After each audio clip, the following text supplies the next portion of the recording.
Michezo ni uchumi. Hatuwezi kupata matokeo makubwa bila kuwekeza.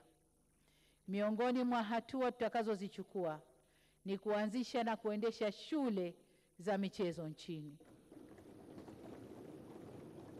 Tutaanzisha shule hizo kwa lengo la kuandaa wanamichezo wa leo na kesho.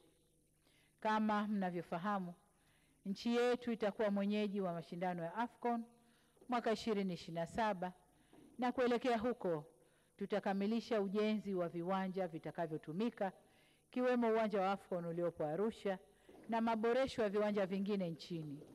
Vile vile tutaendelea kuvutia michezo mbalimbali kufanyika hapa nchini ili kuongeza fursa zitokanazo na kuwa mwenyeji wa michezo hiyo. Mheshimiwa Spika, Tanzania inathamini ushirikiano wa kimataifa na ingependa kuishi na mataifa mengine kwa msingi wa kuheshimiana na kufaana. Serikali ina dhamira ya dhati kuendeleza mahusiano mazuri yaliyopo na nchi marafiki na mashirika ya kimataifa.